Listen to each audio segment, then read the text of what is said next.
determinism, the word "I acted on myself" can't mean what it means. Man, I'm not going there with you, man. There's just no way. You're on your own on that. Yeah, that's right. I just wrote live. I just got to the other combination about the middle voice in Greek and determinism. So I just thought very organic. So we sit here. This is what happens before we're setting up. We talk about these things that people matter about. Yeah. No, but it's a good observation. So I have this though. I know Leroy and both of I have been finishing up work here, and Leroy's done some assignments too, so I thought... Oh my gosh, he put me on blast.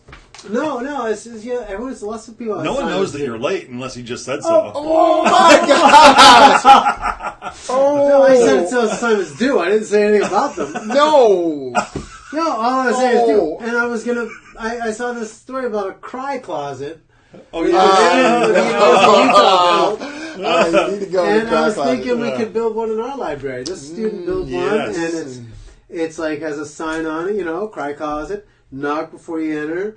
If it's for stressed out students during finals, and it has plush little stuffed animals. There's a lovely picture of little stuffed animals on the floor going. Don't you have a stuffed? You have a stuffed animal right there. This is your cry closet. This is my stuffed animal. Yeah, right you have one. This is my little stuffed animal. You like that? See, guy? when you become a professor, it's not a cry closet; it's an office. I actually used this stuffed animal once in a demonstration about when God made a covenant with Abraham, and had the dream. And what happened during Abraham's dream? Oh, he split the goat in half. He split the animal sacrifice in half. And I was on the stage and I threw it down and I walked between the little animal parts. People were shocked to say, the poor little cute cow. And that's what God did to the cow.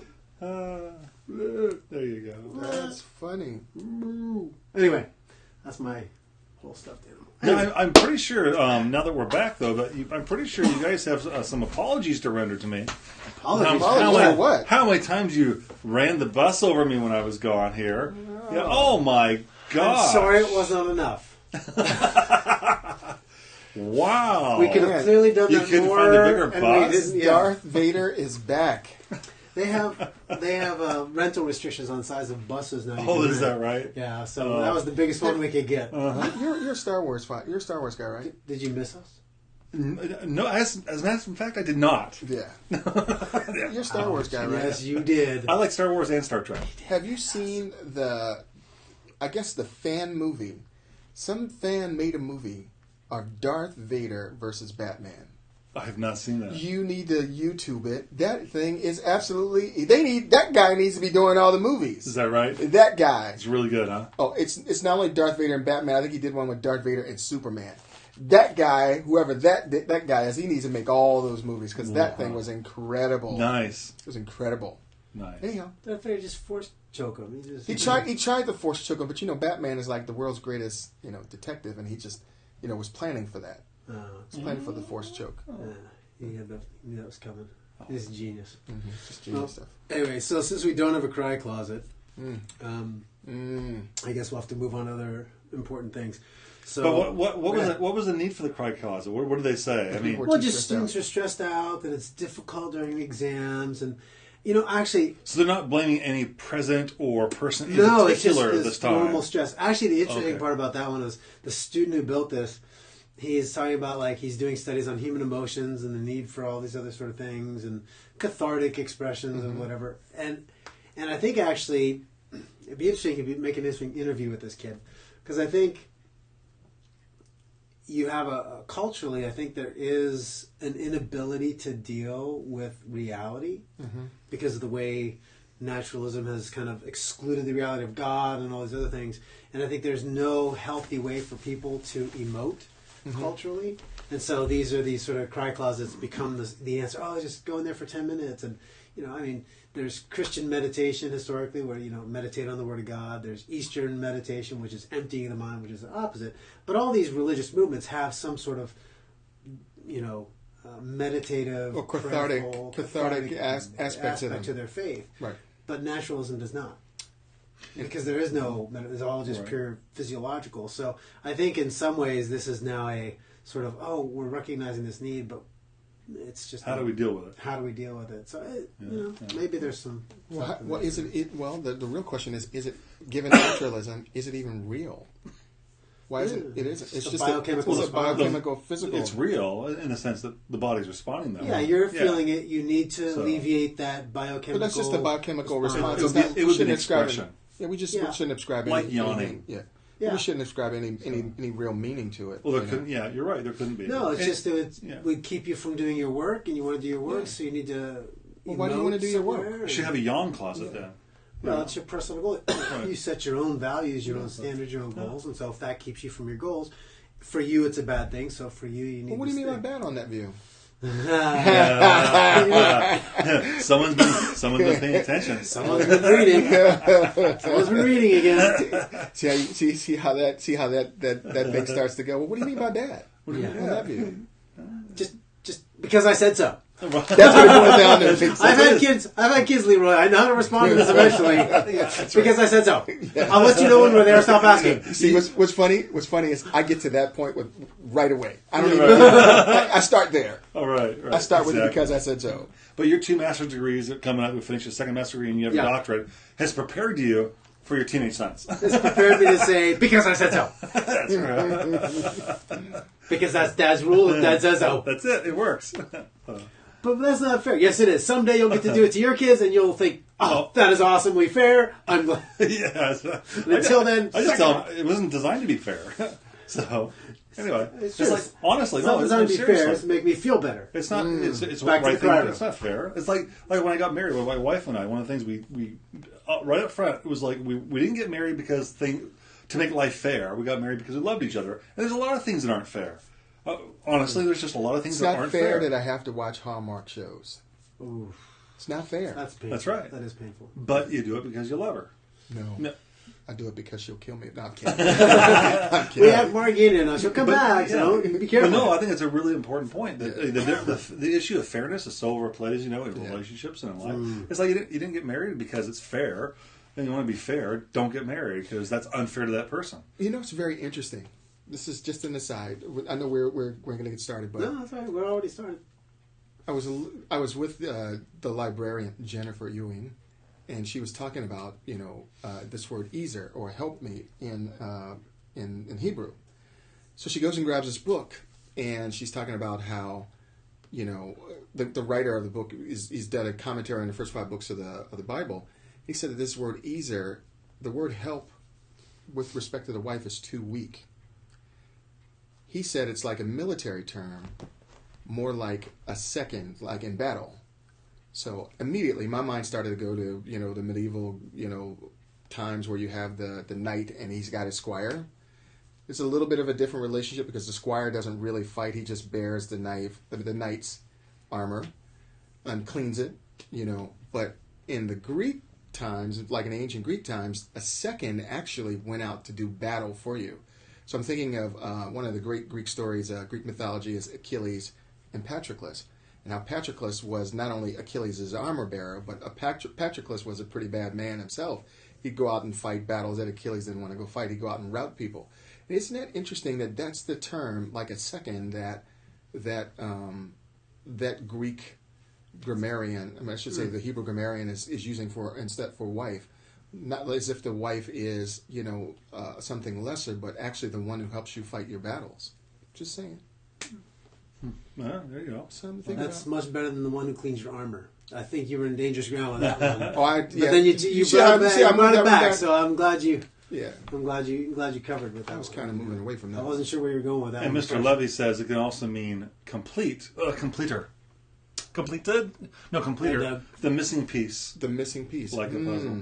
So that's right. Yeah. There you go. You complete me. Mm-hmm. Yeah, that's beautiful. Oh, I'm used to calling my wife that though. Just a second, all the time.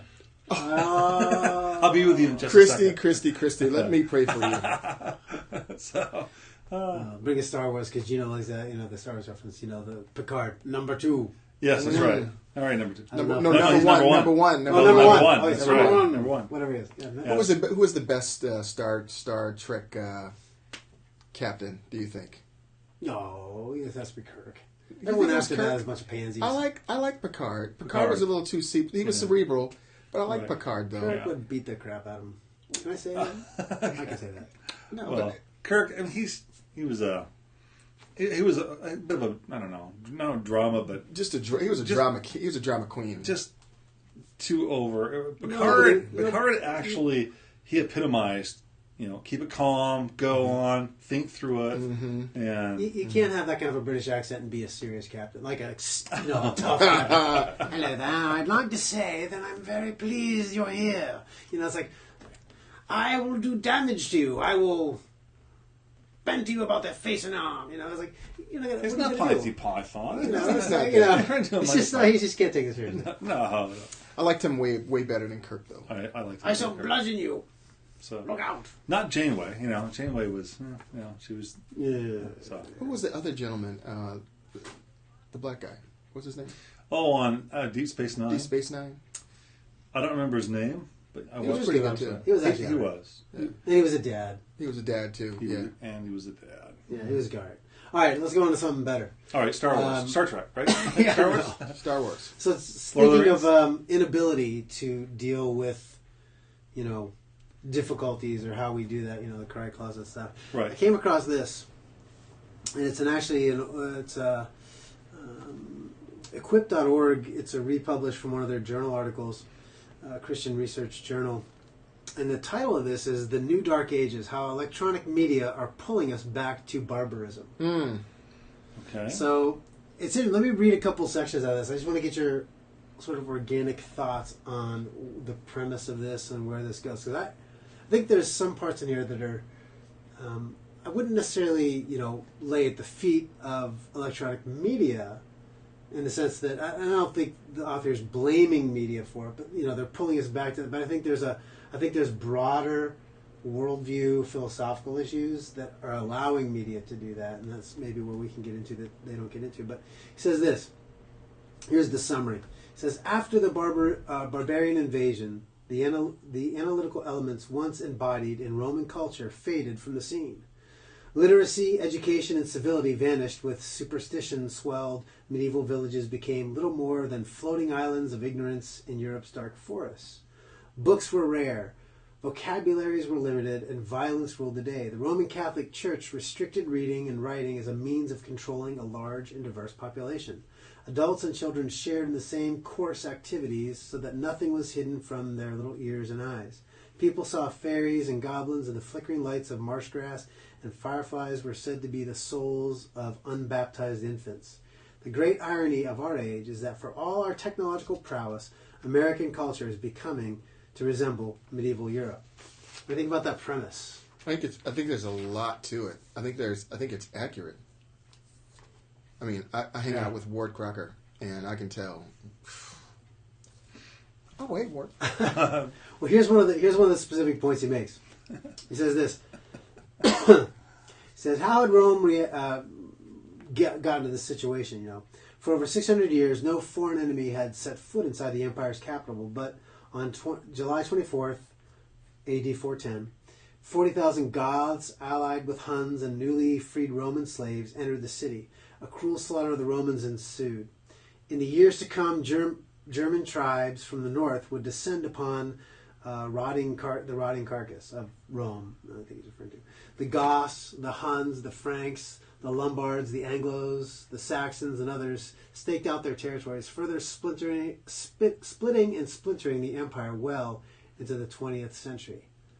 I read that and I thought, change the names, given this premise of what's happening in the modern culture, change the names from the Goths and Visigoths or whatever, and you look at how, we've talked before about how balkanized we are becoming as a society. Whether it's Republican or Democrat, and inside that you get conservative or liberals, and you've got the religion, non-religion, and then inside Christianity you've got the liberal and conservative within those, and then you've got the people who hold these views, and here's this group of theology, and we're splintered and fractured, sort of, dividing the carcass of what was at one point a fairly unified worldview. Not that there was ever agreement on stuff, but it was generally within a Judeo-Christian framework that people operated, for a long time. What do you think about that imagery? Do you think that's applicable? The divisiveness is. I mean, we're being so divided and stuff like that. Just, but I think it's being done obviously in a different way. Yeah. Not through violence per se, but ideologically. Well, violence being on the rise. So, violence is on the rise, but it's not coming in to divide. Yeah, it's almost it's being divided from the inside out. From the inside out. Well, what's interesting is I read an article that was similar to that this morning on cultural shifts and why so many school shootings. And part of what from Cold Case. Yeah. And part of what he talked about was how social media is driving people back into their homes, and how there's less male influence on young men. When he says male influence, I think of leadership. How less leadership, when there's little leadership and people are left to their own devices, and they're retreating away from relationships, and the relationships that they have are just dissatisfying, not helpful. You can see how we could be divided. I think the point that you're making is we've kind of lost our own national identity, what it means to be an American. Yeah. And people are just defining it their own way. There's no national identity or even a cultural. And this is the part that technology comes in, where, again, I don't think it's the technology that's the cause, but it's allowed for this extreme polarization. The idea that, well, where do you get your news from determines your tribe, where you're at. So you collect for yourself the news source that gives you the information you want, that validates your already predetermined worldview. And while we're capable of going outside, even if we go outside, it is hard to tell what is truth and what is not. I mean, I used to feel like, at least I could feel like I could read several news sources and discern kind of what was going on. Now it doesn't matter. You can talk about Fox or CNN or whatever. Everyone has such an agenda driving the information they report. I don't know that I trust that they're going to give me the full details of any story. Right. And if you can't trust any source to give you information, what does it matter how literate you are if you cannot discern? If what you're reading is not solid. I was talking to a guy. A guy was saying that the Bible is all allegorical. And I asked him, I said to him, the very fact that you call the Bible all allegorical tells you don't even know what an allegory is, number one. And then number two, I asked him this, and I said, I'm not demeaning whether you have letters behind your name or not. I said, what qualifies you as a source, or even the people that determine or distinguish between the people that you've been reading, what qualifies you to tell which one is right? What background do you have that tells me that you can tell which one of this research that you're referring to is good research? How do you know? I don't think that you can know. I think that you can know if you studied enough, but I don't think the average person can. Yeah, it becomes very difficult because you do rely on people in authoritative positions to give you information, and when you cannot rely on those sources, you become very much polarized and then balkanized as a group. Listen to this description. He says, the medieval village typically numbered 50 to 500 souls at most. The people are few, and their ideas and words are few. The average peasant has probably never known by sight more than 200 or 300 men in his whole life. His vocabulary is almost certainly confined to something even less than 600 words. So isolated were these hamlets that if a villager perchance wandered into a neighboring village 20 miles away, he might not be able to make out the dialect of the other inhabitants. Wow. Just like in medieval Europe, you could just go 20 miles away and not even know what they were saying.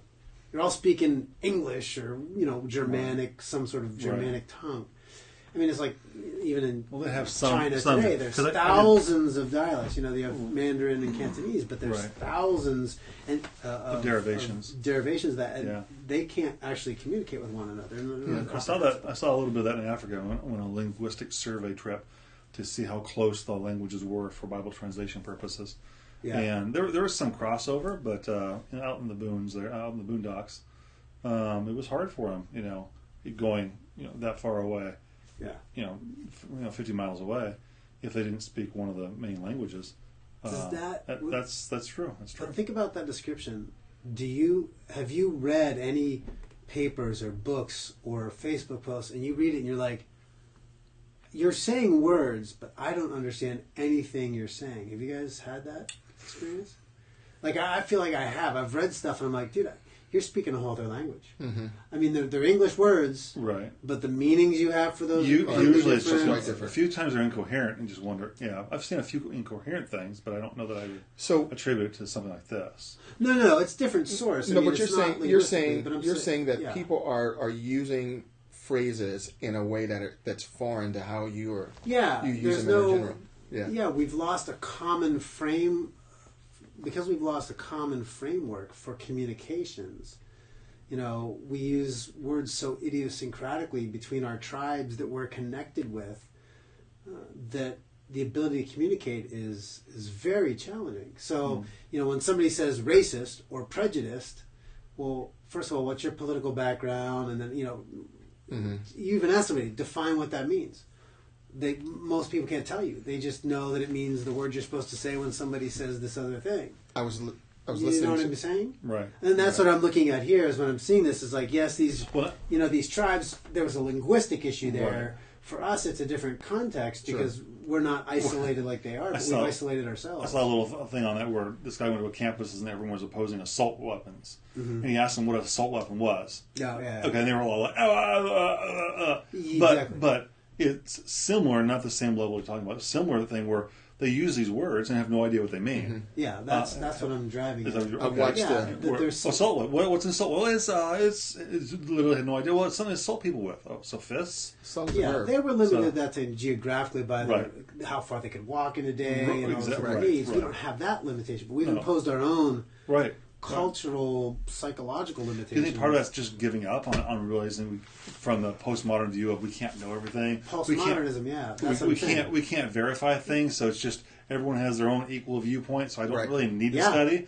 I don't need to get out there, and it actually it takes away, steals a motive for even getting. I want to say properly educated. I stay within my tribe. Right. As long as I'm within my tribe and I'm find happy. people that can use words the same way I use them. And affirm what I believe. Right. I'm okay. Right. I don't need to travel outside my hamlet, my little village, to encounter those other people because we all know they're crazy anyway. And so that village is no longer geographical; it's ideological.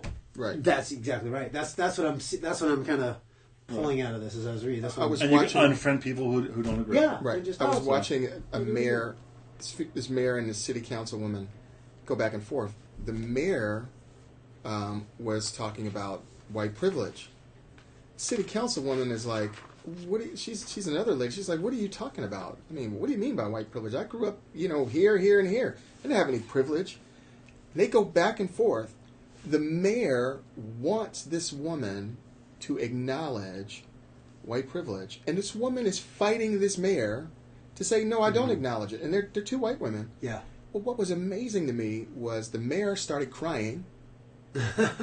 She started crying. Found a cry closet. Manipulation there. Yeah, she started crying because she just wants she wanted this woman to acknowledge it. And the woman says, and the mayor started calling her racist because she did not acknowledge white privilege in the way that she did. And as you're looking at the discussion, you have to say to yourself, what world have we just stepped into? That's exactly what I'm saying. We're not restricted. I mean, technology's connected us, but our ideology has so isolated us that we can't even communicate in a meaningful way. We just go back to our tribal views. For example, a couple years ago, this is 3-4 years ago, I was on Facebook and there was a local pastor here in San Diego who I was connected with and known him for a few years, and we'd been acquainted and we're friends. I mean, deep friends, but we were acquainted. And he posted this thing about how people saying things about Islam were being racist. These anti-Islamic statements were racist. And I said to him, in a comment, I just asked a question. I said, you do realize that Islam is not a race, right? I just curious if you understand that. Right. And he got bad. Oh, this is just went off on me and how horrible I was. And for just, I was like, dude, I'm just trying to ask you, how is it racism when it's a religion? I don't. Yeah. I mean, you realize there's different people, different skin color. who are Someone Muslim. pulled that on me about 15 years ago. But it's Yeah. not it's not a race. It's a Yeah. religion. Yeah, so They're stunned. But there you go. I mean, Yeah. so we're using the same word, racism, Right. but meaning completely different things, and we can't even communicate to the point to understand one another because, in this terminology, our dialect is so different. We'll just go back to where we want to go. Right. I'm going back to my people. You go back to your people. What's interesting about that is it creates in the average person a sense of frustration and a sense of hopelessness, because frustration is because we can't talk. We can't really see eye to eye or come to a common place where we can understand this problem. Hopelessness in the sense that it seems that we're never going to overcome it, and things are just going to get worse. So, which is concerning, the sense of hopelessness. Mm-hmm. And that's our role as Christians to step in, is ameliorate that. We gotta help people not feel helpless, Right, including ourselves. right. And that's what it's funny. I was talking to Margie about that this morning, and my wife is always quick to say that we can't lose hope. And because I look at the situation and I just say, my goodness, man, how do we as a country pull together and pull out of this nosedive that we're on? And my wife said immediately, we just cannot forget that God is involved and God is engaged. And I think that we have to encourage ourselves in that way, because there is a sense where you start to see the country pulling apart, and the things that we used to value, hard work, respect your neighbor, love for country, all those great old American things that we valued, they're all being assaulted on every single level. And I think that's you have to strengthen yourself with the Word of God, and then you also have to not lose hope in what we are and who we are. Yeah, this line struck me out of this. Agree with everything you're saying, but this is to keep extending this. It says this: James Burke has noted that medieval people lived in a world without facts, quote unquote. Mm-hmm. Now, it doesn't mean that in a postmodern sense, like we would talk about, which But is, like, I think that's but they the couldn't. connecting They point. didn't know. But here's how he describes it. Information coming from outside the village was scant and could not always be corroborated.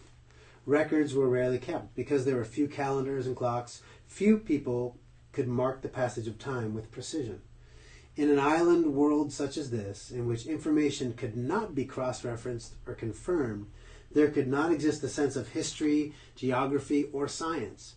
Writing had a magical quality, and books, when they could be found, were considered miraculous objects.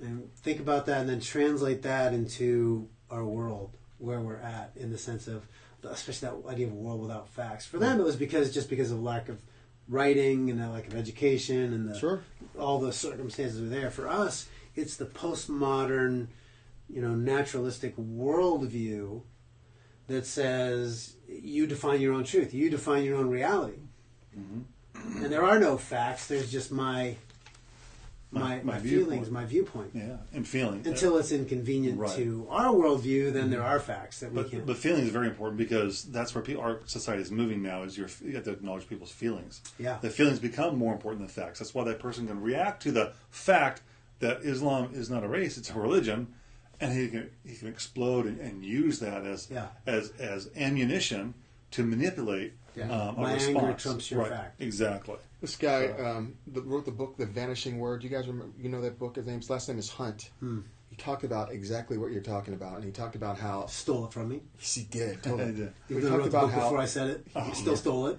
He talked about how the medieval village, and I'm angry about it. Acknowledge my rage. He talked about in the medieval village how this loss of facts and loss of truth, like you talked about earlier, people began to believe in fairies and all kinds of conspiracy theories. Yeah.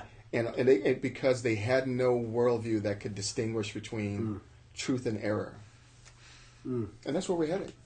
Yeah. Absolutely. This is, I think, actually a place where the story you brought, and I think it's the story you have there. Is it with the rapper dude? Or we talked about it earlier with, what's his name? Kanye? Kanye. Oh, yeah. No, I didn't. But go ahead. But this is the Kanye thing we talked about. I think it has a connection point here, at least something I heard about it. So for those, I don't know if you follow this, what happened with Kanye West now comes out. He's like, I'm a big Trump fan. But he's also yesterday made a statement about 400 years Slave. the slavery and stuff. being a choice. Yeah, and said the 400 years. Now, he wasn't about, I don't think, original slavery. Right. He was talking about like The time since slavery. The current people who see themselves as enslaved in like 2018. He's saying, look, if you're a slave, you continue to be enslaved because that's your choice. I think that's what he's saying, right? That's what he's saying. So, and I heard a response to that. I think it's the one we talked about on TMZ. I don't know if I think it was the TMZ guy. And what did he say about facts?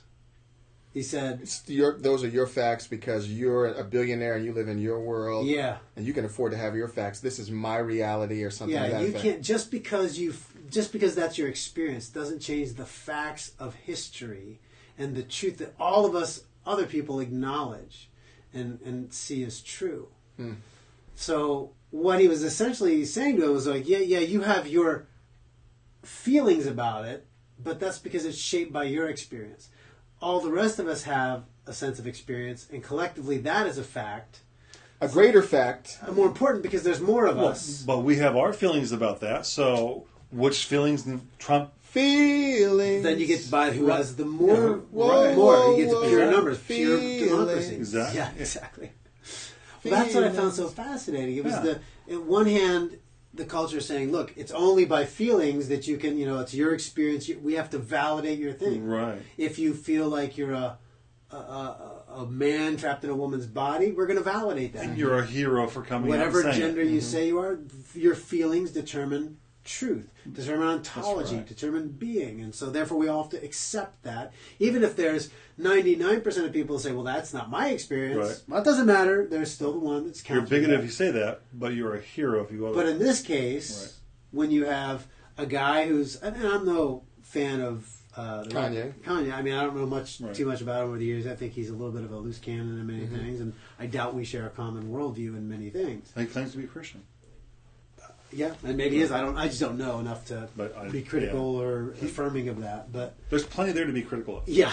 So all I'm saying is, but yet here he is saying his truth, his feelings, right? And he's not being validated. He's not being validated. He went against their PC culture, the orthodoxy, right? Or that's exactly what it is, and that is making it difficult.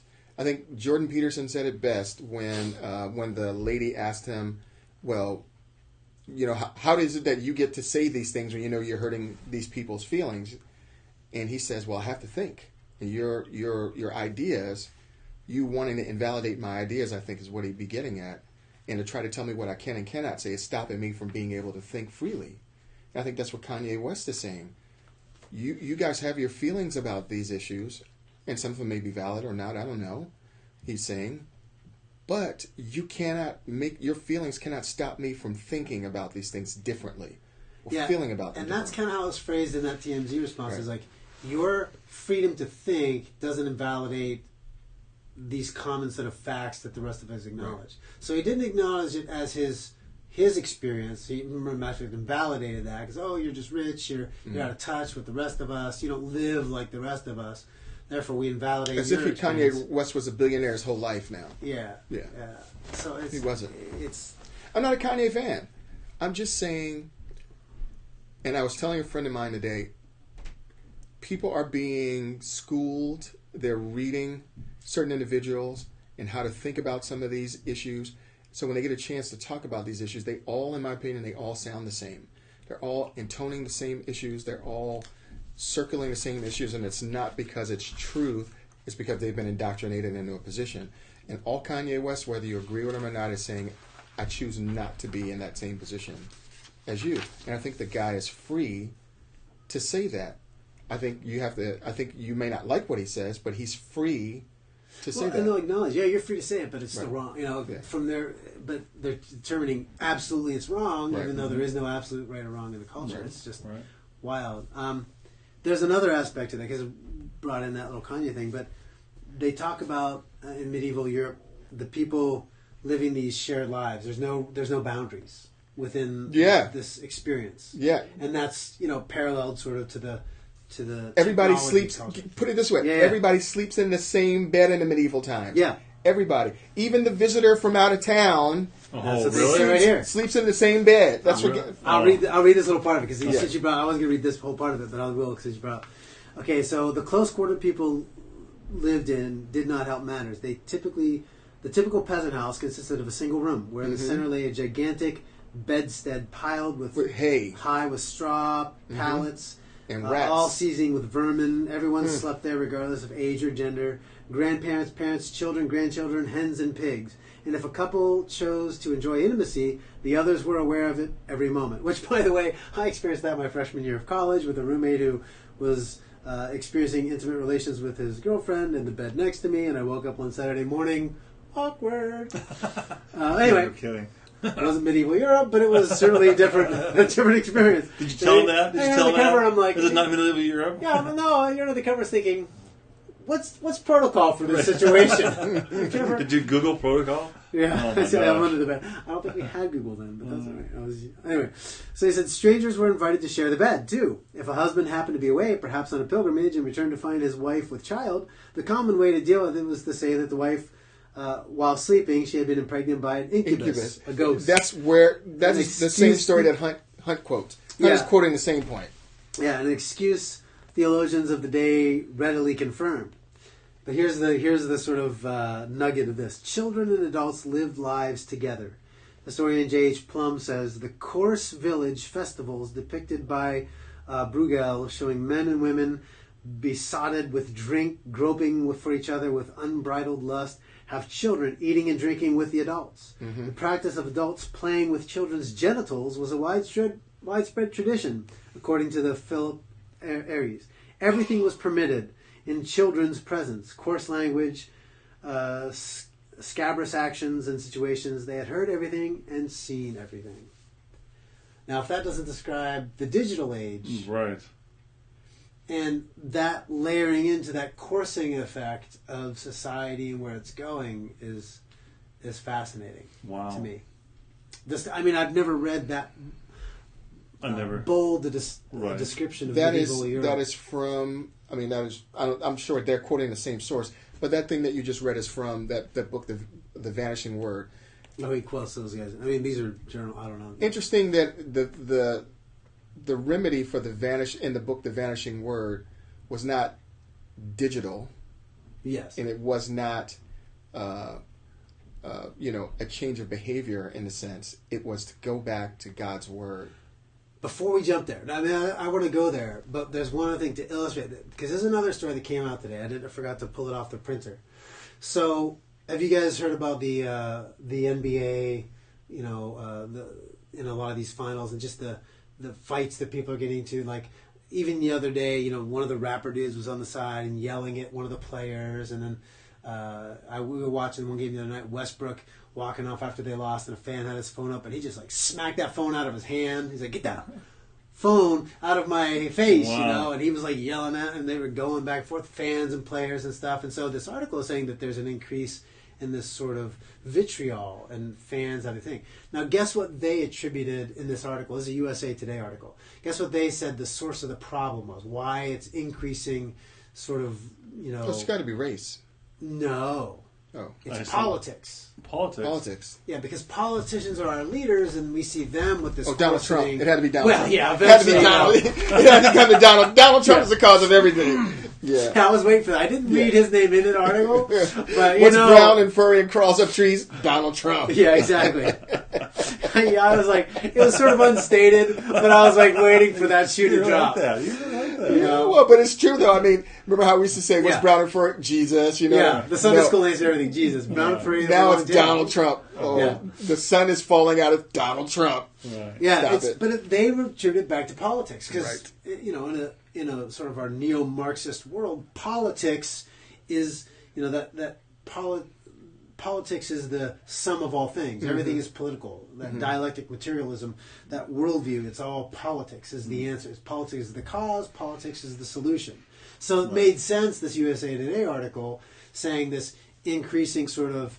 And they described this sort of thing, the just becoming jaded and angry and bitterness and hostility. Oh, well, it's politics' fault. if they had more civility in politics, we wouldn't have this problem with the NBA. I mean, there'd be no violence in the world if it wasn't for It's crazy. Bad political language. It's crazy. See, but that goes back to what qualifies the person who wrote that article and made that statement to say that. What qualifies them to say that? What's their experience level? How can we gauge what they said, the truthfulness of what they said? I don't think that we can. You just want us to accept that. Yeah. And if we do accept the fact that it's politics, then what do we do with politics? Yeah. Politics is just bad now. Well, we vote out Donald Trump. That's the answer. That's the answer. And then we'll get another anyway. Yeah, we'll just get the same thing. And I don't disagree that politics is tragic. It's Donald Trump is he has a foot and he sticks it in his mouth on a regular place, and he's a profane ignoramus when it comes to many, many things. He might have made some good policy decisions here or there, but even a blind squirrel can find a nut, so to speak. And so I'm not like a super yay Donald Trump kind of thing in that sense. He's a secular thinker, I think, and his worldview is, I think, predominantly secular. Sure. Regardless of his claims to faith, which may or may not be true, I don't really care. But his outlook is certainly non-Christian in the way he treats people and speaks to people, and so. But I mean, Hillary Clinton wasn't any better. Mm-hmm. She was maybe more refined in her speech, but she was just as terrible, and so was Obama. I guess I've worked for people like Donald Trump my whole life. I've worked with people like Donald Trump, black and white. Oh, I thought that's what he was saying. No, I'm just saying. I wasn't going to affirm that. I'm just saying. I would venture to guess that every single person has someone that's a relative that is like that in their life, who say just outrageous. Archie Bunker. Yeah. If you were for any length of period of time, Archie Bunker was the same way. Yeah. And what I'm getting at is, I just think that there's... and the the Jeffersons. Oh, he was like, he started on that show. He got sort of spin off of that show. I saw but he that. I saw that. He was the black version of the Archie Bunker. That's exactly right. I mean, he was. But the interesting thing is... Just more likable. Well, they were both likable. They were both... they were in a funny way. The interesting thing to me is that people like to be lied to. Mm. And they like refine and they like polish, because you think that refine and polish makes a guy, smart. Yeah. No, it does not. It makes a guy more... It makes his wickedness and insidiousness easier to hide. Yeah. If you're going to call Donald Trump... I'm not a Donald Trump... I didn't vote for him, and you guys will attest to that. I'd rather have that guy... I was in the booth with him, and he did not vote. I would rather have that guy as president than the person that he was running against as president. Period, point blank, end of story. If my choice is between those two, I mean, given any other choice, I'd replace them both. This is insane. Anyway, I don't want to go down that road. It's just insane. No, but that was the idea that the solution, you were saying the Bible before we get that, like, the world has all kinds of solutions too. It does. But it's usually politics or blame power, who's in power or not. Yeah. This is sort of, this comes in the middle of the article, but I think it's really where we should go here. Because again, remember, he's talking about the illiteracy of medieval Europe, and even the Roman Catholic Church reinforcing that illiteracy by refusing to print books or allow people to read, and they kept them in Latin even though nobody knew Latin. They did Mass in Latin, nobody understood it. So we're intervening for God on your behalf. So they were fine with that ignorance, because an ignorant people is easy to control, especially if they're so balkanized like that. Their own little villages, and they can't communicate outside that. North Korea does their people. I mean, you isolate, segregate people. Right. They can be controlled, divide and conquer. Mm-hmm. They had, they took advantage of it there, and people today in politics and media are taking advantage of the postmodern divide, the ideological divide, as you said, that we've created for ourselves. Mm-hmm. Same circumstance, I think, as in medieval Europe, just different precipitating factors. And there's people willing to take advantage. But here's what they say in the article. In the midst of all this, thing about fables and, life is controlled by fairies and mystic, you invent your own sort of idols and things that you worship. He says this: the difference between all of these things in the medieval world, even those who had a Christian faith, it was more of a mystic faith than it was a historic Christian faith. It says this: Christianity is a word-based faith, that is a written word. and historically has been at tension with image-based religions. So that's what exists there. He must be quoting Hunt. Image-based. No, he's got his own thing. I don't know. See who the guy who wrote Who was the guy who wrote it? This is from 2001, and Robert. Oh, there's Rob. Oh no, that's a quote from Bork. Who's this? That's weird. I'll have to look up the title of the author. I have the whole link. I mean, what you're saying there is just almost quoted word for word out of that guy's book. Turned this into. Maybe he did that. Yeah. But he says this: Christianity is a word-based faith, and historically has been in tension with image-based religion, namely pagan idolatry. God purposefully chose the medium of writing to make himself known. Think about that for a second. That's fascinating. Writing is God's preferred medium because it possesses the objectivity and permanency needed to convey and preserve the old story. What's fascinating about that point is an image. Someone else owned when people put an image in your mind, whoever created the image, they own how you view it. The interesting thing about words is that you create the image. In other words, from the words that you get or the words that you read, that image that develops in your mind is created by you. A great example of this was The Return of the King. I read the book. You're talking about like when somebody makes it a movie, they control the image. They control the image. When you read the book, you're in control of that. Okay. That's exactly right. So Return of the King, when I read the story Return of the King, written by J.R.R. Tolkien, I couldn't help but think, wow, this is what it would be like when Christ comes back. Yeah. Because it was that magnificent in the book. But when you look at it in the movie, it never lives up to your imagination. Because it can't. And it's the same way with pagan. Movies can never be as good as the books. That's right. Well, because they're never as good as your imagination. No, right. Well, that's probably true. And it's the same way with pagan. I mean, with the pagan images.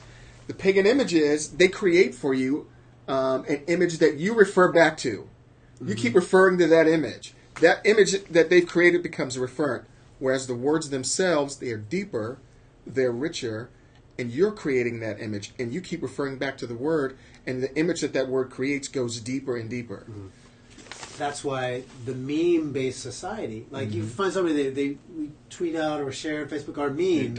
Hey, don't bust on memes now. Don't go there. That's just a meme. Just memes based on memes. Reason 578, isn't it? To dislike the internet. Well, I think we're the reason 12 to get rid of the internet. Yeah. So far, it's 12 good reasons. But like, you get the power of some picture, and then they connect it with some words. Right.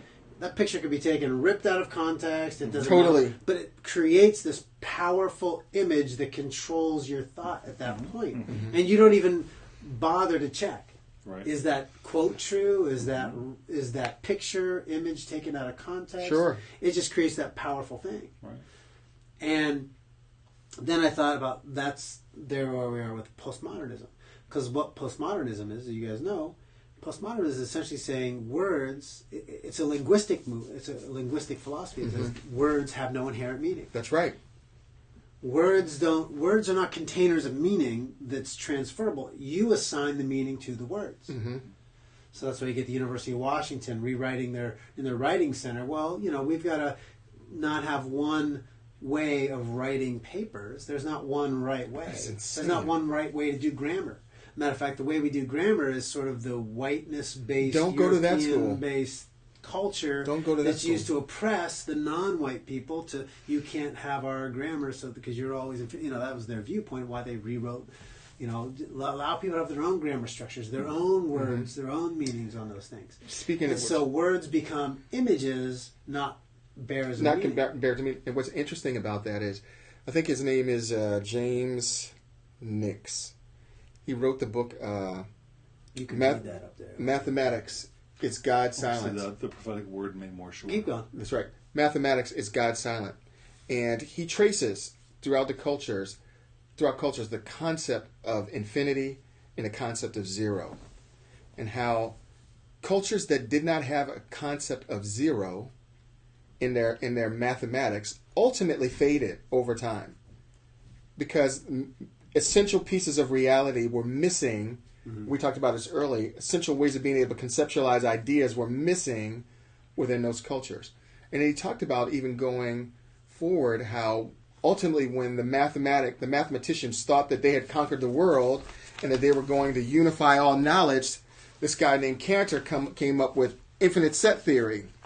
And in infinite set theory, you can say a set of whole numbers in the infinity is equal to a set of even numbers in infinity. Well, the mathematicians looked at him and said, well, that can't be true. But it is true. But how is it true? How can a set of whole numbers, 1, 2, 3, 4, 5, 6, 7, 8, 9, 10, into infinity, have the same amount of numbers in a set of 2, 4, 6, 8, 10 into infinity? And then I think he was showing how right after that, infinite set theory, mathematics, what was coalescing collapsed, and they all retreated back into their formalist camps, and I can't think of the other one. But it's just very interesting how when we think of language, and language being able to be the container of meaning, and how that meaning is shaping how we see the world, and how we interact, and how we live, and how we function in the world. It's interesting that postmodernism wants to distort that. It wants to distort it in a sense that so that no one people or one group of people can say or shape the world in a way that benefits them. And I think the power of postmodernism works within a naturalistic worldview. Why would that be? I mean, because if nothing exists outside the physical, if it's all physicalism, this is the physical. There's no metaphysical reality outside of that. Then words, they change over time. One word used to mean this, now it means this, and they change and call.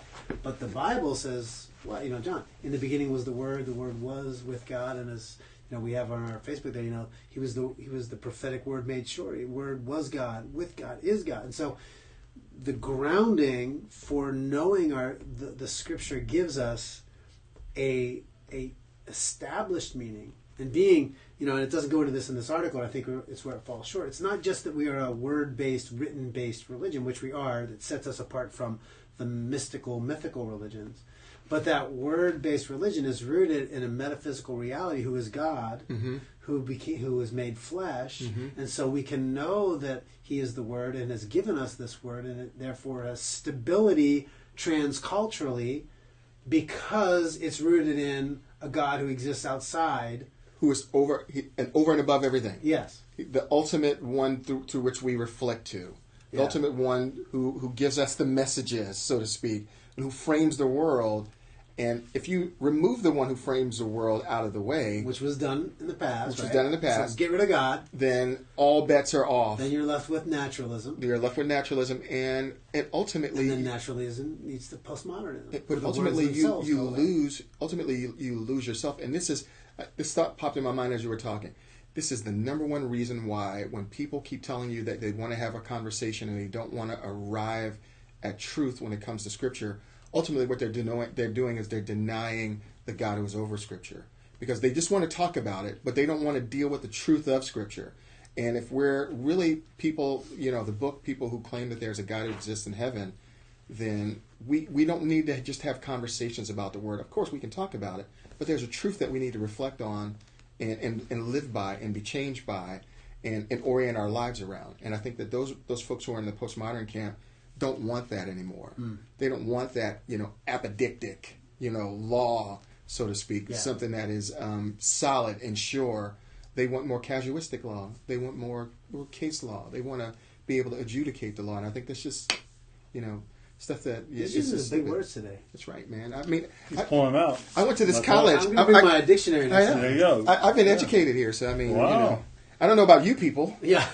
I don't know where you got your degrees from. I got my degree from here. Yeah, right. I have one from here now. Just trying to complete the set. Isn't that cool? He doesn't have a degree from here. No, I don't. Yeah, he's just teacher. What do you know? Well, those who can't do, teach. What was the joke? He has 2 masters. No. Oh, yeah. Yeah, you have 2. Well, who doesn't? Yeah, you've got 2 master's degrees. Who doesn't? Who doesn't? Big Bang Theory. Yeah. He's like, I've got 2 master's degrees. Sheldon's like, who doesn't? That's too highbrow for me. Yeah. You gotta watch that show. Yeah. So what are your thoughts, Mark? You've been silent on that. What do you think? I think what I said is fairly genius. Ward is sitting here just taking it in. He's thinking about it. He's about to blow us away with He's about to blow us in. I mean, seriously, this is going to be some amazing stuff, guys. You need to listen to this. This is going to be awesome. Next words out of his mouth. It's going to be amazing. Write them down. No pressure. Go ahead, Ward. But they'll be phenomenal. Come on, Ward. Let's hear it. Let's hear it. Good stuff. Good stuff. Good stuff. Well, I'll slow down. Let me think deeper about that one. I know there's something more to that he's saying. I'm going to have to contemplate on this for a while. I think what this shows is it's not you can't just say that isolation is due to geographical things. Yeah, exactly. So as it was then, usually it's like, well, they were geographically isolated, so therefore that's the reason for it. Well, that was maybe a contributing factor, but if you remove the geographical hindrance barrier to it, you have isolation because of people's ideology. It comes down to that, and that is why it's a war of the mind in the soul, and not just the location of people. That's why we're supposed to get every thought captive of the Lord Jesus Christ. And in Romans 12, we're supposed to have a transforming of our mind, is because it includes the intellectual, as you know, and breaking down the wall of hostility in Ephesians 2, which was the dividing factor, was ideological in nature. It really comes down to people's worldview, if it's centered on Christ or it's not. That's what I thought we'd kind of get to that point that's missing often from some of these. Do you think do you think that social media, if we're just going to talk about that briefly, is driving people into their corners where they're being isolated? No. You only go into a corner if you want to go into a corner. Mm-hmm. Yeah. That's their crying room. Yeah, keep going on that one. It's their intellectual crying room. They're finding their safety, their security. Way to bring it full circle. Nice. I like that. That was worth the price of admission right there. There you go. So this is what they want to do, because they don't want to know what the truth is. They don't really want to be challenged, because it's hard to be challenged. It really is. I mean, as an example, there's people who work on their master's thesis, their dissertations here that we work with and stuff like that.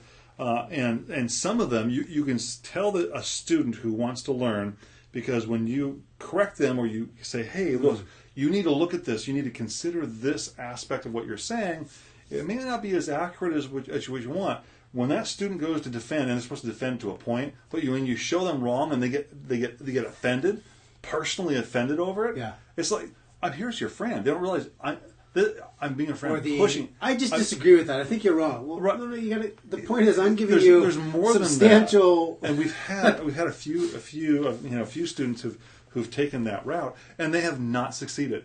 And it's their own fault. There's a lack of success. And that translates to life as well. And translate, that's what this one, ideologically, they're trying to look for a reason or basis to divide, to justify their position, because everyone wants justified beliefs, and they want to feel comfortable about that. Yeah. And they're looking for an excuse to do it, as opposed to saying, "Okay, God, I need to know what is true. What is actually true here?" So then, do you think social media isn't the cause of it then? No, it's the flashlight that exposes the heart. Right. So would you say that it might have no, maybe not even accelerated. Maybe it was a vehicle that allowed people to, because in social media you get to choose what you're going to listen to, what information you're going to have. Maybe it didn't cause it, but it was a vehicle that allowed people to get to that place quicker. Let them get there for sure. Yeah. It gave them the tool they wanted. So the mistake that we may be making then in blasting social media is not seeing that it really is just a tool where we are actualizing some ideas that we already have internally. Social media is at the beck and call of people. It's to bring up another controversial topic. It's like people who blame the guns for the violence. Right. No, we're blaming an inanimate thing as some sort of causal force. Right. Technology is not a causal force. Right. No. It only, it depends on the hands that it's in. Exactly right. You take the idea of splitting an atom. Well, to one man it becomes a bomb. To another it becomes a source of energy. Yeah, exactly. Sure. Which do you choose to use that for? Right. Both. Mm-hmm. Well, but I guess there's two different kinds of people, though. Right, exactly. But the point is, it takes a certain worldview and mentality to say, no, what you mean is a tool for, hey, helping people. For good, I want to use it to destroy. Mm-hmm. And so the same is in technology. Sure. You can say the internet. And I agree. I think that's the shortfall of, and I don't know that the author of that article I quoted was their I wanna intent know- I wanna fully see to who argue wrote that that, it was yeah. the cause, that it was the causal force. But I would have rather have seen Go further with it. explain, amplify. What I would say, more if it's the clearly. same guy who wrote, if it is the same I'll have guy to look that that up, wrote right? that book, his point with technology was that technology has unintended consequences, and we tend to look at technology as all good, and it's seldom do we see ahead of time what the consequences will be. And he talked about the car, for example. In the beginning, people, had to travel. If I were going to come and visit you, I'd have to travel miles to come see you, and I wasn't just coming for a half hour. Right. I was coming down for a few weeks. That'd be guarantee me not getting rid of you Exactly. anytime soon. Exactly. Wow. So that was, but he Praise said how God for technology. Exactly. Chalk He said one how up for the internet. we said how when the car That's came, people could come and visit, Right. and then Yeah. leave. But it also, when the car came, you also had pregnancies start to happen because people couldn't. When young people got away, they didn't just hang on the porch or go walk over there in the meadow. They drove around the lookout point. Right. So there were some unintended consequences. Yeah. So And We'll have on to that, get real, into- on Go that, ahead, then this will be our final thought. Okay. And sum it up. and I'll you're get ready to absolutely shut right it on down. that. Sum it up. I'm just something I read about it was bullying. Now when kids go to school, if kids go to school, Bullying? like Like bullying. 10 pins Bullying. bullying. He's from Washington. Bullying. Bullying. Yeah, bullying. Like what I you're know, doing to me. seriously. No, what you're doing to me right now, and it hurts. Is that Give me bullying? the stuff. No, bullying. So when people get bullied, when they got bullied at school, at least they can go home and have some relief. That's right. Find some sanctuary. Find not a safe space, but a relief from it. But there would be relief from it, but if now you're it's bullied all day. online, 24 hours. That might be a genius point, though, too. The closet becomes the anti-technology safe space because maybe that's why we need those, too. Anyway. There you go. All right. Hey, we're back next week. Next week. Wednesday, 2 p.m. o'clock. Pacific time. Pacific time, yeah. And we'll be off the cuff again with Excellent. wonderful Praise the Lord. fabulous Thank you for joining in, people. We appreciate it very much.